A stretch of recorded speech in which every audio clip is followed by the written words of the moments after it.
Hi friends! ఈరోజు recipe వచ్చేసైతే నేను చామగడ్డ, ఎండు చేప వేసి మసాలా కర్రీ అయితే ప్రిపేర్ చేస్తున్నానండి. చాలా బాగుంటుంది. ఒకసారి మీరు కూడా చేయండి.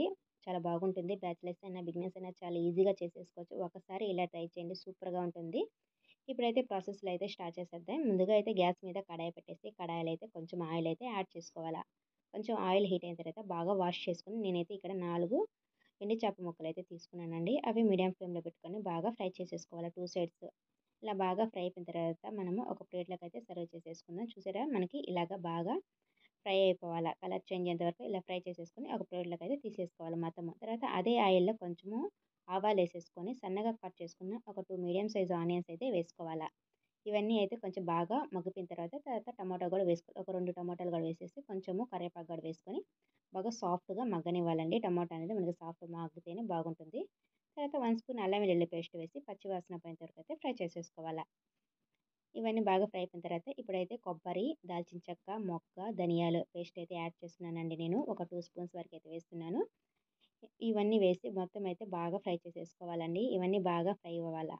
మనకి పచ్చి వాసన అనేది ఎక్కడ లేకుండా మీడియం ఫ్లేమ్‌లో పెట్టుకొని ఫ్రై చేసుకొని తర్వాత రుచికి తగినంత ఉప్పు, కొంచెం పసుపు, మీ కారానికి తగ్గట్టు కారం ఎంత తినగలరో అంత కారం అయితే యాడ్ చేసుకొని నేనైతే 1 స్పూన్ అయితే యాడ్ చేశానండి. మసాలా కర్రీలో ఎక్కువ కారం ఉన్నా గానీ బాగుండదు. ఇక్కడ కారం యాడ్ చేసేసి మాడిపోకుండా మనం ఫ్రై చేసుకోవాలా. ముందుగా నేను ఉడికించి పెట్టుకున్నాను చామగడ్డలు అవైతే యాడ్ చేస్తున్నాను. ఇంకా ఫ్రై చేసుకున్న చేప ముక్కలు గాని వేసేసి మొత్తం అయితే ఒకసారి అయితే బాగా కలుపుకోవాలా. స్లోగా కలుపుకోవాలండి. ఇలా బాగా కలుపుకున్న తర్వాత ఇంకా మనకి గ్రేవీ కన్సిస్టెన్సీకి ఎంత వాటర్ కావాలో అంత వాటర్ అయితే యాడ్ చేసుకోవాలి. నేనైతే ఇక్కడ ఒక 2 కప్స్ వాటర్ అయితే తీసుకుంటున్నానండి. ఈ కర్రీ అనేది మనకి ఎక్కువగా థిక్‌గా అనేది వచ్చేస్తే చల్లారిన తర్వాత మనకి జిగురుగా ఉంటుందండి. కర్రీ అనేది అస్సలు బాగుండదు. కొంచెము గ్రేవీగా ఉంటేనే మనకి కర్రీ అనేది బాగుంటుంది. ఇలాగా బాయిల్ అవుతున్నప్పుడు మూత పెట్టేసి మనము బాగా లో ఫ్లేమ్‌లో ఉడికిచ్చేసుకోవాలా. కర్రీ మనకి కొంచెం దగ్గరవుతుంది కదా! ఈ కన్సిస్టెన్సీ ఉంటే కరెక్ట్‌గా సరిపోతుందండి. మరీ థిక్‌గా ఉన్నా బాగుండదు.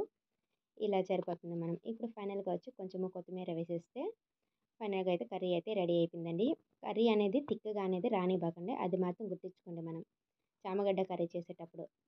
ఇప్పుడు కర్రీ అయితే రెడీ అయిపోయింది. ఇప్పుడైతే గ్యాస్ అయితే ఆఫ్ చేసేసి ఒక సర్వింగ్ బౌల్‌లోకి సర్వ్ చేసుకుంటే వేడి వేడిగా మనం ఈ రైస్‌లోకి కానీ, చపాతీలు గాని వేసుకొని తింటే సూపర్‌గా ఉంటుందండి. మన ఛానల్‌ని ఎవరైనా ఫస్ట్ టైమ్ చూస్తుంటే సబ్స్క్రైబ్ చేసుకోండి ఫ్రెండ్స్. అలాగే లైక్ కూడా చేయండి.